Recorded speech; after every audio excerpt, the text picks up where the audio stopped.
Welcome to the Old Capital Real Estate Investing Podcast with Michael Becker and Paul Peebles. During this program, you will hear interviews with real-life successful investors who will share their stories and provide useful advice on how to acquire, finance, and operate apartment complexes. Now, here they are, Michael Becker and Paul Peebles. Welcome to the Old Capital Real Estate Investing Podcast. I'm your host, Paul Peebles, National Underwriter for Old Capital.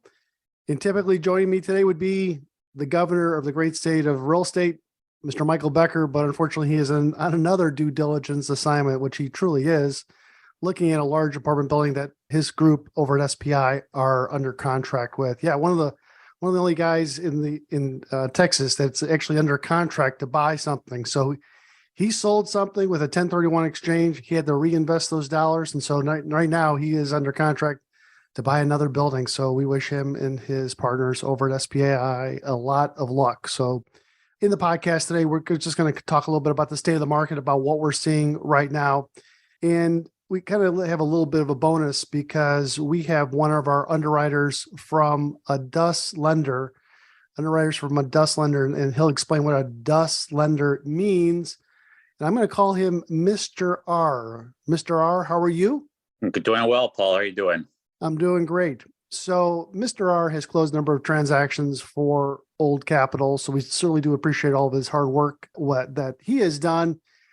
And one of his clients, which is one of our clients, is a guy named Dante Andrade. So Dante is a multifamily owner. He has a great story that he's going to be sharing with us. And his maybe a couple of funny twists of the story of what he did to get into multifamily. Again, when he started, it was a number of years ago. So we're going to be talking a little bit about how he got into it. And then we're going to talk about how if you wanted to get into multifamily, whether you're an investor, LP, or you wanted to become a general partner, what is going to be required these days with, say, Fannie or Freddie or FHA or bank lending.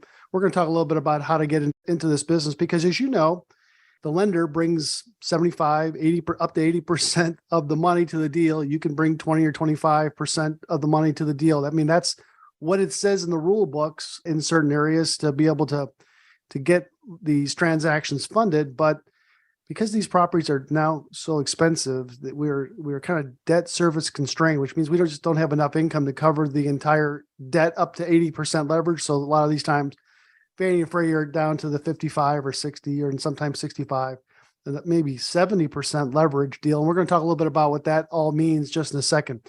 So again, I'm going to bring on Dante. Dante, how are you? Hey, Paul. Thanks for having me. Doing great. Happy to be here. So it sounds like Dante has one of those South Texas accents. So Dante, where are you from originally? Oh, that's what I tell people. I'm a native Texan. I just don't sound like one. I'm originally from Brazil, but very proud Texan, yes. So Dante has been in Texas for a long period of time. I would almost say that he's picked up that Southern Texas drawl. Still working on it. But he's still working on it. But he is from kind of the coastal area of north central part of Brazil. Just a beautiful area down there, in that he came up to the United States a number of years ago. I don't want to say that he was a poor immigrant and has done well in the United States. But I can tell you this, he didn't come with $5 in his pocket like a lot of people have told me, but he came with a lot more. But, he got into multifamily from a complete different industry before he got into multifamily. So, Dante, tell me a little bit about your background and your story, and tell me a little bit more about coming up to North Texas. Why did you come to Texas first? Texas was completely random. I, always had the dream of moving to the United States. I was fascinated with American culture, and was always wanting to learn English and always working on my English, and really narrowed down. Decided to come here. High school, my parents thought I was too young to leave the country. No one in my family had ever left the country, and as soon as I turned 18, finished high school, I said, "Hey, I'm an adult now. I make my own decisions," and then decided to come. And really did not know the difference. This is back in the year 2000, as you can imagine, before the internet was what it is today. You cannot learn everything about things, and really did not know the difference between Nebraska and Texas. Asked my English teacher, who was an American from Michigan living in Brazil, and said, "Mike, where should I go? I'm between these two colleges here in Nebraska, Lincoln, Nebraska, and Keene, Texas." And he just told me, "Hey, I've never been to Texas, but no one goes to Nebraska. Go to Texas. So that's how I ended up here. Yeah. So Nebraska, the Cornhuskers. So University of North Texas, I think that's where you went. Is that Correct. right, Yeah. Dante? And if you know anything about the University of North Texas, great school, large school, state school. But one of the things that they're famous for is music. And so Dante was honored to get into the music program. Dante is I don't want to say a virtuoso, but he's pretty damn good at the piano. So he got into their jazz band. Is that right, Dante? Correct. Yeah. So I, went through, realized that college was actually pretty expensive. And, as a foreign student, could not get loans and my parents didn't have the money to pay. So I actually went to community college, Dallas County Community College, got my associate's degree in music from that. During the night, working all day to pay for community college and saving money for actually the 4-year school. And a few years later, transfer. I was very competitive to get into the UNT music program. I was able to get into the jazz program and transfer. And I stayed there for a while also, since I was, working my way through school and now really living the college life of parties and having fun. But it was a great place to be, and I learned a lot. And it was, really got into a career as a musician from many other jobs that I had before that, but became a full-time musician and built a business on education and working really 7 days a week, playing piano at churches, weddings, receptions, political events, restaurants, anything that I could, and also teaching private lessons during the week. And I did this for many years, but always with a desire to learn about something else and grow myself. And then really got into real estate, learning about single families and going to these meetings and hearing about multifamily, but the numbers were so big, right? It was beyond my bank account, on my comprehension. So kind of, it was a long period of transitioning from really changing the mindset and being okay dealing with the big numbers. But yeah, my first property was actually a $15,000 one-bedroom condo off Skillman in Royal Lane that I paid cash for. It was a foreclosure. Did that come with a gun too, Dante? No, that did not come with the gun. But at times I did feel like I needed one. Paul loves that area. Yeah, just buy a condo, get a free gun. Free Yes. handgun. So, all right. So let's talk about, obviously, very talented guy in music, but made the transition to get into real estate. I mean, so you bought a small condominium and you got a little bit of exposure to the American real estate piece at a small price tag of admission to get in. But let's talk a little bit about how you actually made the transition to get into multifamily. Again, Dante, this was a number of years ago that Dante did it. So it wasn't just last week, but talk a little bit about how you got into it, who you had to meet. Tell me a little bit of the backstory.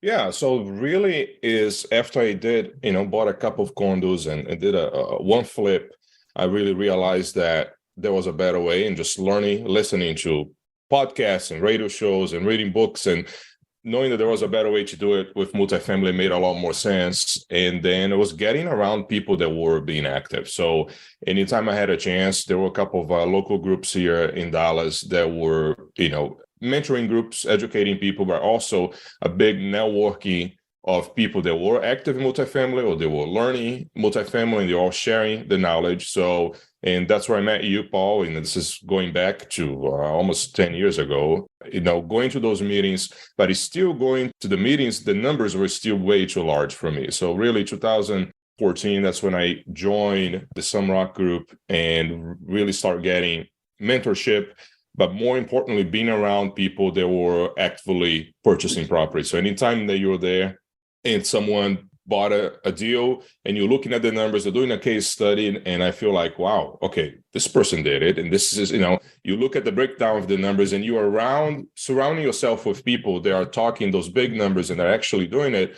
The feeling of like, I can do this too really came. And that was really, I would say, changing the mindset from thinking like middle-class person that was just working 7 days a week as a musician, to changing the mindset to thinking big and making bigger investments. Yeah, it's amazing, to have the mindset is such an important piece. And then also being around people that have successfully done it, and then they can tell their story, how they got into it.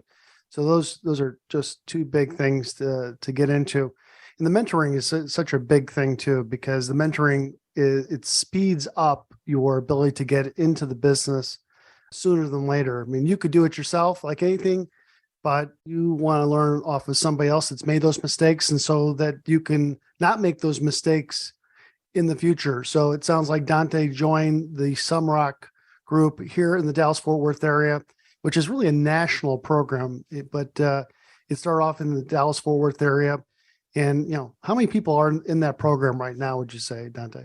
I would say over 1,000. At the time, probably when I joined, it was, a couple of hundred, but over 1,000 people in it today, definitely. Yeah, all it's over a the country. huge group run by Brad Sumrock, again, who's a friend of ours that we do a lot of business with his students, and very knowledgeable. He went to Carnegie Mellon, master's in from the University of Houston in business, and then just started to buy apartment buildings and took his knowledge and his training and shared that with the people. And he's been doing it for over 20 some years. And so a very knowledgeable guy. So being around the people, Dante picked up a lot of great information from some folks. And then he decided to really get into the business. Did you go into the business, so to speak, as a limited partner first, or into the multifamily stuff? Or did you go right in and say, listen, I'm a smart enough guy. I think I can do this. I want to do this as a general partner, as a leader. So how did you get into it, Dante? So my decision was definitely that I was going to be a general partner, and I had, saved up some money from working 7 days a week for, some 10 years. And that was what I've decided on. But I did invest as a passive, probably a couple of times on a couple of deals that I was presented with. Those are my first, two investments, small amounts, and start looking for property, right? So this is when I start just going on property tours and trying to figure out how to talk to brokers and what to say. And coming from a place of no experience, it's a little harder on that, but at the same time, trying to figure out how to position myself that I can actually get things done. And now looking at $100 million properties, the numbers were a little different back then, but still at the time, I was looking at smaller deals. There were $2 or $3 million, in purchase price that I feel like I could get a bank behind me to be able to help close the deal. But it was really touring properties, talking to brokers, and I found 75 unit in Arlington, Texas, that was run by the same operator for the past 15 years, and it just needed a lot of care and love and TLC, and it was. And how did you find that property? Was it brought to you by a realtor? Did you know the seller? Was the seller going to do owner financing? Put a picture in people's heads of what this property looked like. What year was it built? Yeah, so this is built in 1968, 1 and 2 bedroom apartments, built almost like if you see a motel, how it looks. You have the courtyard in the middle, you have all the apartments all around. So just one very long building. Kind of a rectangle with a courtyard in the middle and parking lot all around, the other sides. And it was really presented to me by a broker. I was at a property tour for a different property, and then the broker got a call during the tour. He took the call, and another broker called him and said, "Hey, I have a property. Do you have a buyer for this property? It's $3 million. And he said, "I think I do. I'm with the guy right now." So, we scheduled a tour. Next day, we went to look at it. And when I saw the location and the potential, I decided I'm going to buy this. And I just now have to figure out, all the other pieces. But the decision was made that I was going to purchase that property. And again, why did you like this property? Again, it was an older property. It was built in 1968. It was a kind of a garden style property. Did you see the potential to rehab the property because did it need a rehab? What was the location? How close to, was it close to a major business? I mean, a lot of people don't know where Arlington's at if they're living in Ohio. But so tell me, again, paint a picture where this property was at. Was it pitch roof, flat roofs? Tell me a little bit about that. Yeah, so it's pitch roofs. The color looked very outdated, but it's in the main street that it's just a mile off a highway. Less than a mile off the one of the main highways, the I-30 in DFW. And this is on a street that has 6 lanes with a medium. So a lot of traffic, not only car traffic, but pedestrian traffic. There's a lot of retail around right across the school. there was elementary school. So the crossing guard actually would park his car on our property and sit there to help the kids cross. And a lot of the kids lived in the property. And right at the corner of the block, there was a hospital, pretty large hospital, Baylor Hospital. And so when I saw retail, school, hospital, and less than a mile off the highway, like you cannot get any better on location. Yeah, it checked all the boxes, and it was right down the street from the University of Texas at Arlington too, which is a big university on a very busy street. So you had great curb appeal for people driving by to see the property. And then you bought the property, but let's talk a little bit about buying the property. How difficult was it? I mean, you had no experience. So how did you get the deal financed? So the financing, and at the time, the seller asked me that I needed to work with his loan broker who had not done a ton of multifamily. And this guy probably tried. So I was under contract for 9 months. So that's how challenging it was to close that deal. And, I just had to stick with it. There were so many issues that came up that we won't have time to get in, but I saw the opportunity of the location, the value add. So after working with this broker for quite a while and not finding anything, I asked the seller, okay, you got to let me use somebody else, or I'm not going to be able to buy. So that's when joined forces with Paul and James. And, James came out and toured the property with me and brought a banker on that same first tour, brought someone that was sitting on the committee of a local bank that you guys have a relationship with. And they really, in the way they'll guide the finance. So I didn't have the experience, right? I only had done very small single families. So I met someone in the group that had signed on a lot of loans and he was just an LP, but has been in the position and had the net worth and liquidity that made the bank more comfortable. So gave him a piece of the GP for him to join me on this loan. So and whenever we toured there with James and the bankers, he was there also. He had more experience, and they asked a few questions and they just felt comfortable. Like I had a full business plan put together when the bankers show up at the property to meet me and meet the project. And they saw the potential that I saw at that asset. So. That's fantastic because, again, as you heard, Dante had limited experience. And so he paired up with somebody that had a lot more experience and maybe some net worth and some liquidity. And so that's how we have seen it in the past. Is that by joining some forces together, it kind of completes the picture for the lender to take a look at it. In this case, the lender was a small regional bank in the area that wanted to kind of understand the story. They took in deposits from your grandmother and your aunt, and they wanted to lend it back out in the community in the form of loans to residential guys like Dante and his partner. And so his bucket for him to lend the money out. And so he was happy to get the money out. And Dante was great and grateful that he was able to close on this loan. And so I'm going to bring in Mr. R. Now, Mr. R is not the banker. He is not the banker that made this loan, but Mr. R is a DUS lender. And a DUS lender is a Fannie Mae, Freddie Mac lender. Specifically, DUS stands for what, Mr. R? Delegated Underwriting Servicer. All right, let me make sure you heard that. Delegated Underwriter Servicer. So that's what Fannie Mae gives out. And there's like 25 different licenses that get to 25 different lenders in the United States. Mr. R works for one of those delegated underwriter servicers. So he's an underwriter that works directly for this company, this delegated underwriter servicer. And he's one of the part of the decision makers on transactions when he brings these opportunities in from, say, Old Capital or your favorite mortgage broker in the United States. And so we go to Mr. R. Mr. R underwrites a deal with us. He gives us some options and kind of shows what the best direction is. So that was then. This is now. So let's talk a little bit, Mr. R, about what you're seeing for people that have, say, limited multifamily experience or no multifamily experience. The way that Dante did it was through a regional bank to check his box to get experience. What are you advocating or telling your customers right now about if you want to get into multifamily, this is the path, this is the way to get it done?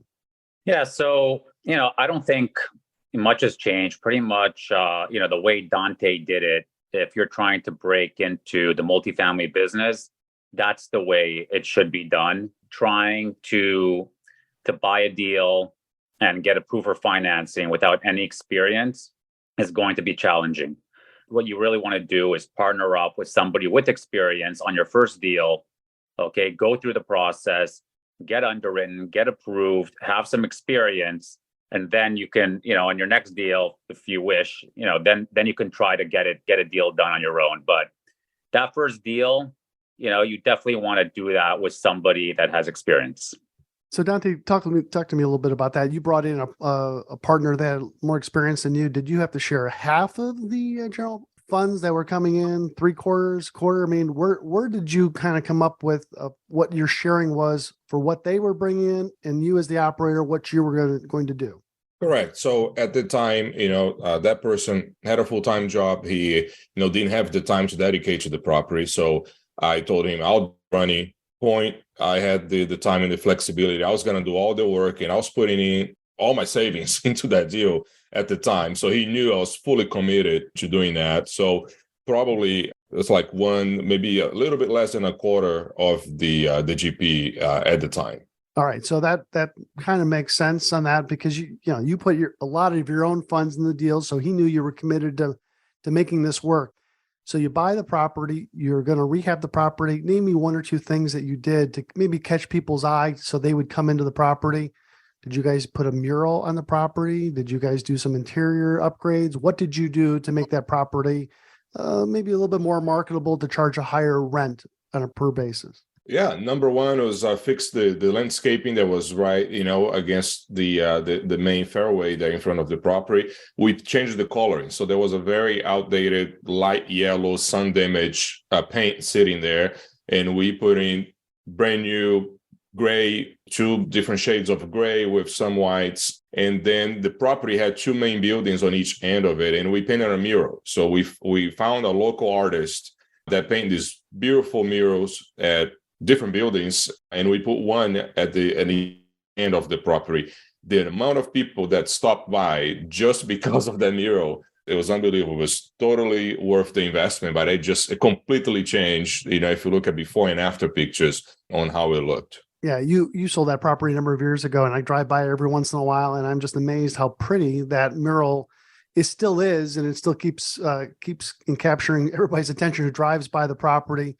And it's amazing how just a couple buckets of paint can really change the whole attitude of the property. Because it looked like, again, this is workforce housing. This is not a property that's going to be $3,000 or $4,000 a month. This is, back that time, rents were about $900 or $50 or so in rents.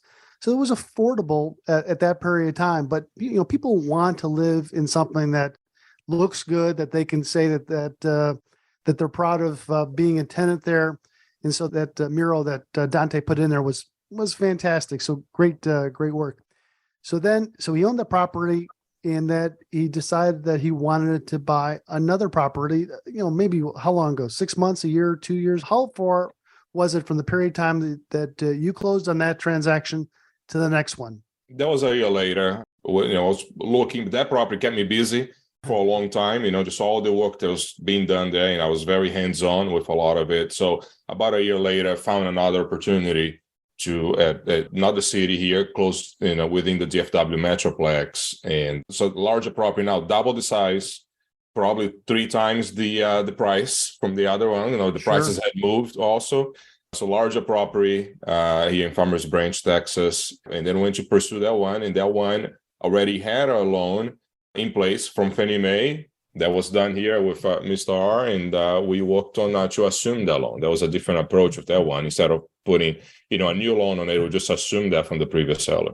So, Mr. R, let's talk a little bit about assumptions right now. That's kind of a pleasing word these days, of somebody coming in and assuming a loan versus getting a brand new Fannie Mae or Freddie Mac loan, or even doing a bridge loan. A lot of people are assuming low interest rate loans these days. Back a number of years ago, what was that like to have somebody come in that maybe had limited experience like Dante had, to come in to assume your loan against the property? So when we're taking a look at an assumption, the number one concern from a credit standpoint is that our current borrower is not being replaced with a weaker borrower. Okay, so that is something that credit takes a very close look at, because we just don't want to be in a worse position. So, when Dante came along and wanted to assume that loan, we looked at his financials, we looked at his experience. There was a process of getting that approved. He checked the boxes and we ended up getting the deal done. But the key part to assumptions is coming in. No borrower should think that an assumption is going to be easier than getting a new loan done. And something like that, you usually work with a company like Old Capital to kind of assist the borrower with the assumption, making sure that you're not, if you're a brand new borrower or even an experienced borrower, that you're not going to say something stupid in front of the lender. You want to have your hand held a little bit.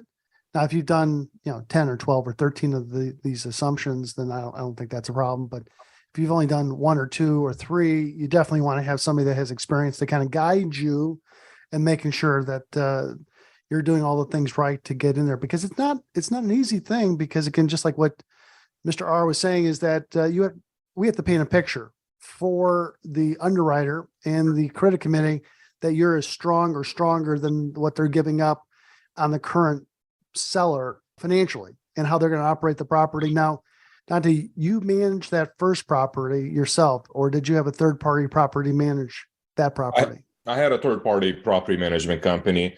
I managed the construction myself. Got it. All the rehab that we did to the units and exterior, but we had a third party managing the day-to-day. And on this one, did the lender require you to have a third-party property management company, or did you want to have a third-party property management company, or did you manage the property yourself?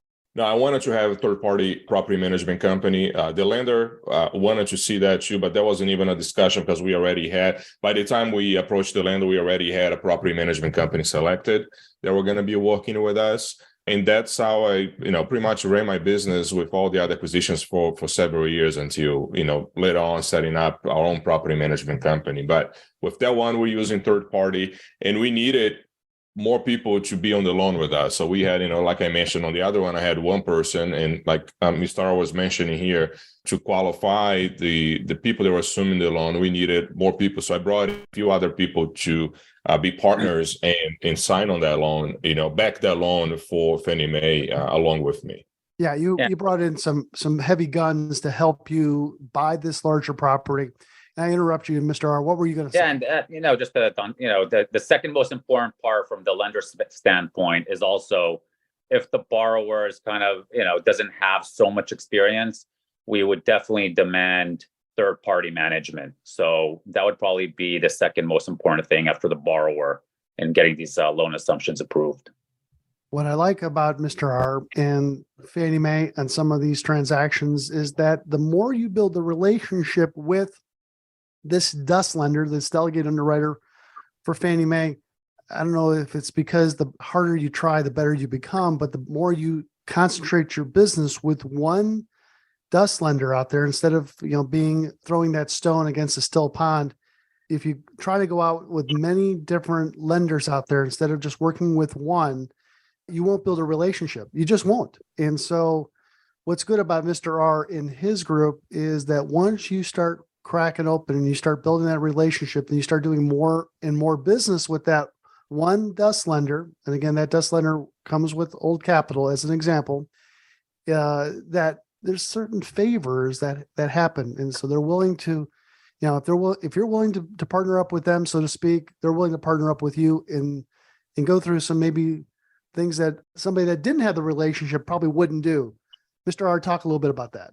Yeah, look, the first deal is sometimes the toughest deal, okay, with a new borrower, because, you're trying to understand their financials, their experience, their background. Sometimes there's some items that may give credit heartburn, but once that borrower is approved and the deal is closed, the path is paved.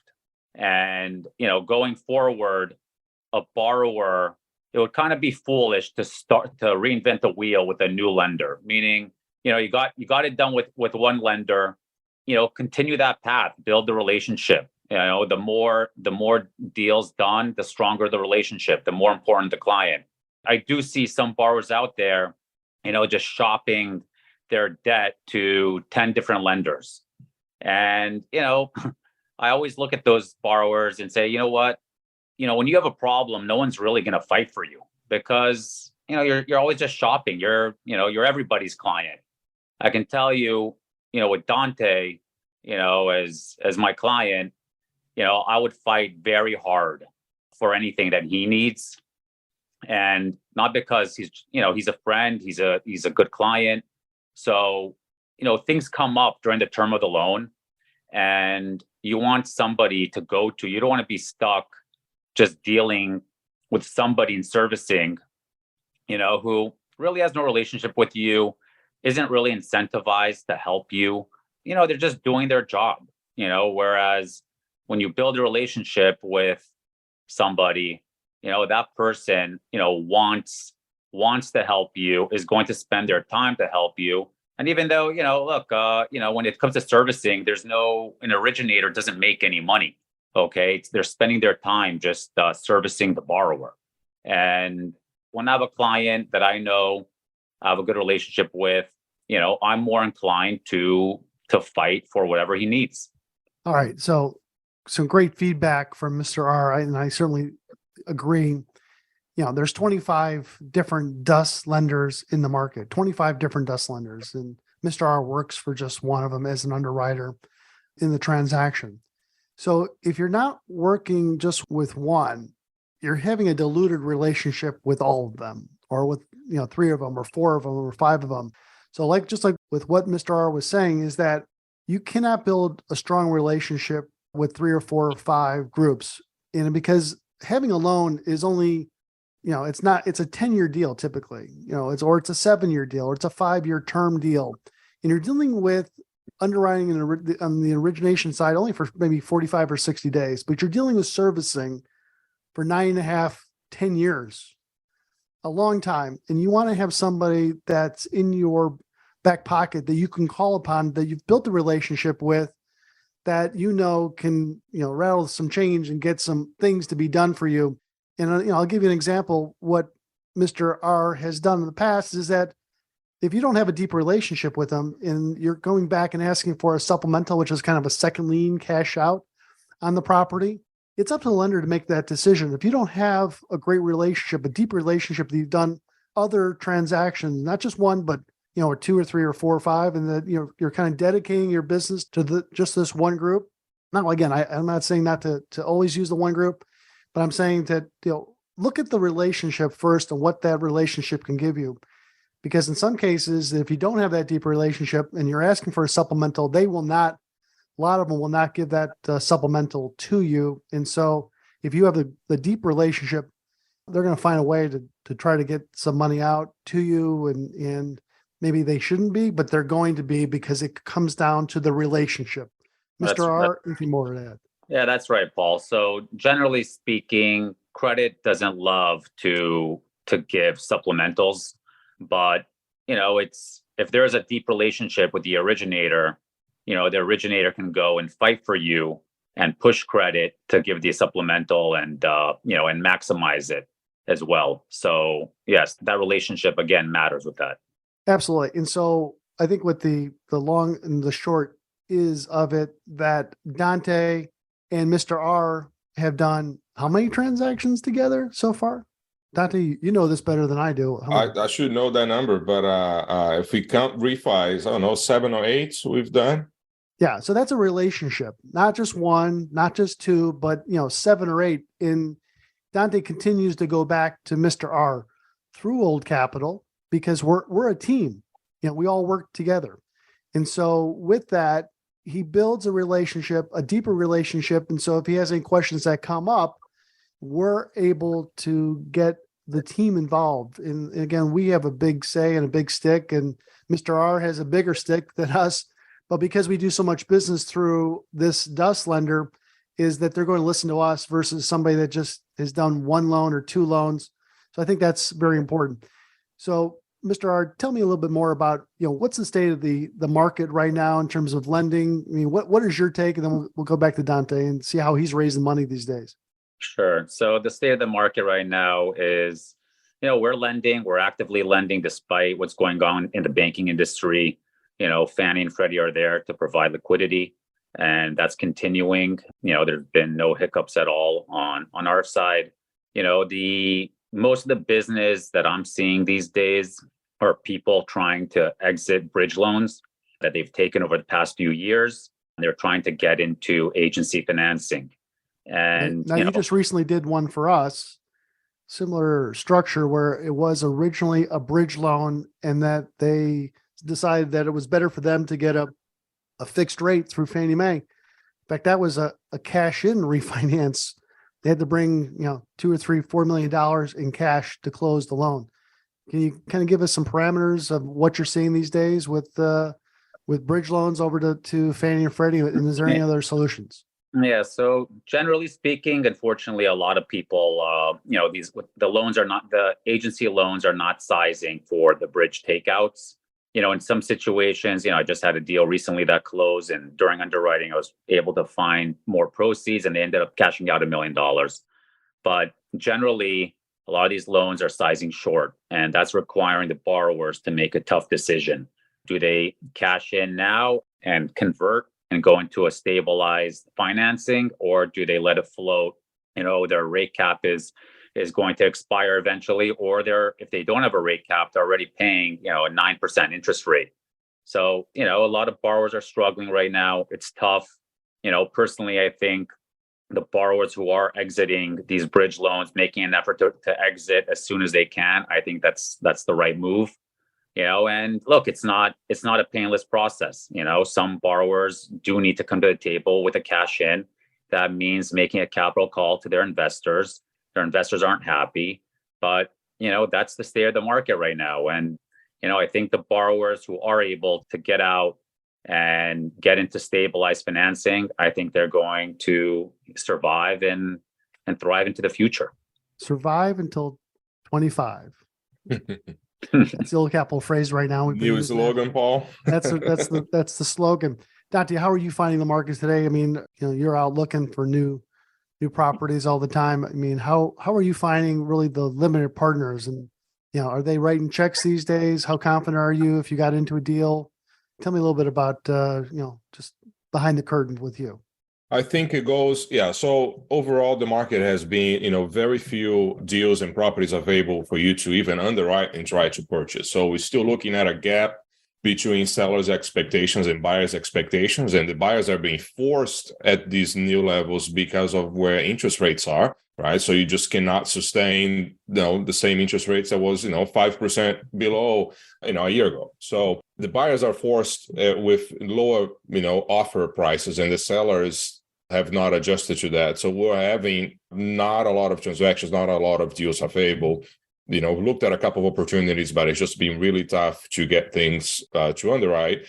And at the same time, all the confidence that we had as operators that we could, underwrite 2, 3, 4% rent growth year over year for the next 5 years, and, and push rents and do rehabs and, get another 300, 400 per unit. That confidence is a little shaken now because, we'll just the talks of recession and banks are failing, things that are happening. Overall, everybody's a little not as excited, about the short term here.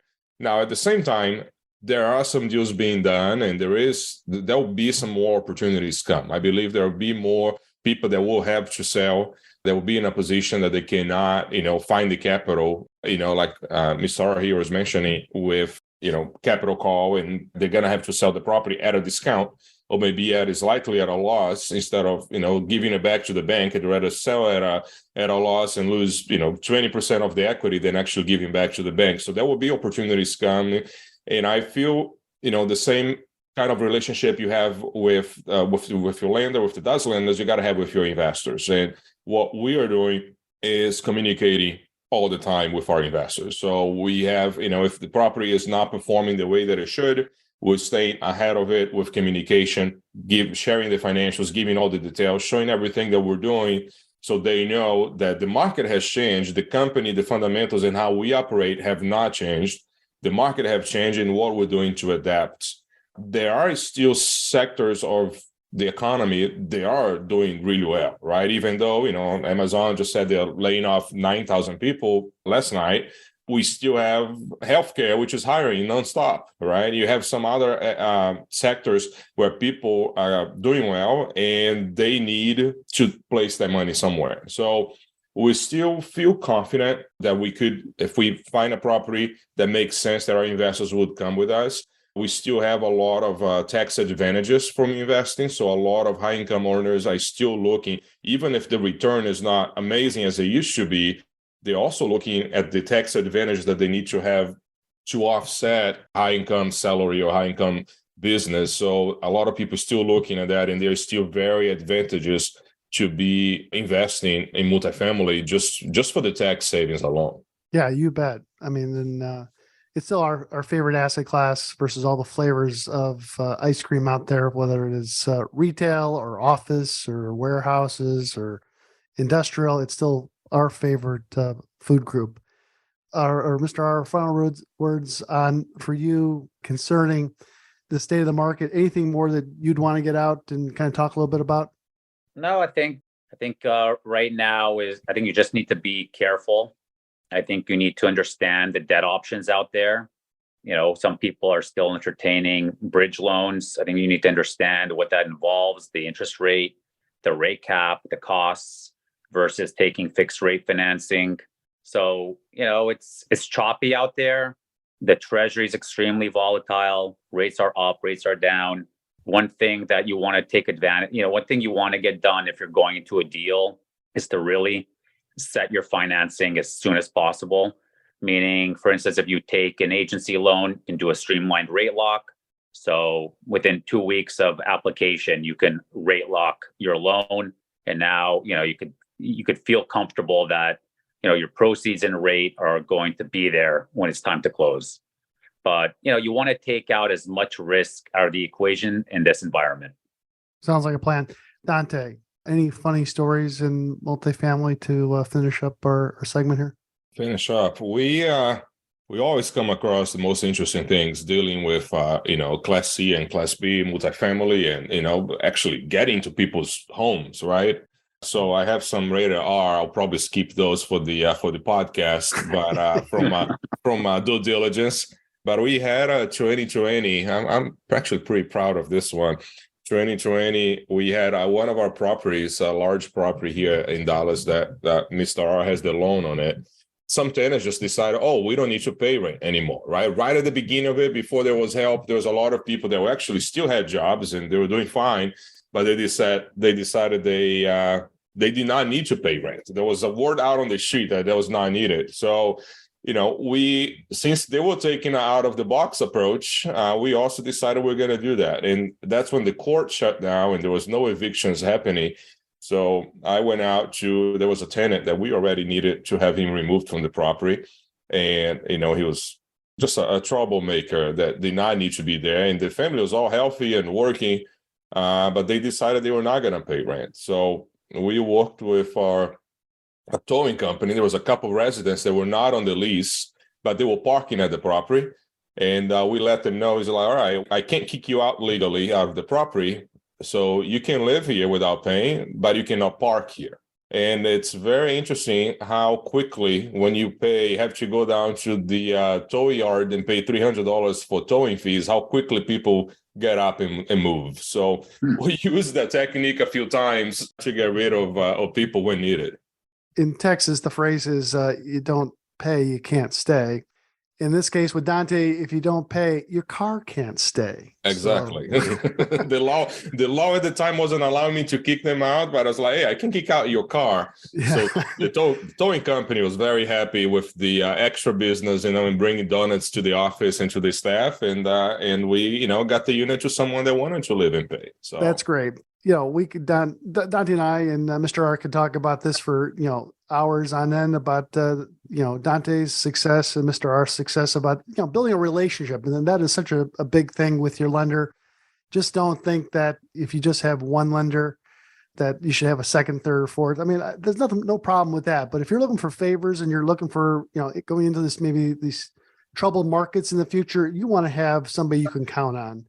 And you want to have a relationship, not just a transaction, but a relationship. And I think that's so important in banking, is that if you support us, we'll support you type of thought. So Dante, if somebody wanted to get more information about you and your company and maybe learn a little bit more about what your group does, what's the best way for them to get a hold of you? Sure. Turo Company is our website. So touro company.com. And my email is just dante@turocompany.com. We're actually just about to launch the brand new website. Should be out in a couple of days. And we're there. We have, case studies on our properties and more information about how we operate and how we've grown from, what we talked about it here to where we are today. Sounds like a plan. Dante Andrade with Turo, we certainly do appreciate your time. And Mr. R, always a pleasure. Thanks for being such a great partner with Old Capital. We certainly do appreciate your hard work. So again, Thank you, Paul. In fact, we appreciate Mr. R and Dante. I'm Paul Peebles. Have a great day. Thanks for listening to the Old Capital Real Estate Investing Podcast. Please join us at oldcapitalpodcast.com to sign up for our weekly email updates. We'll see you next week for another great interview.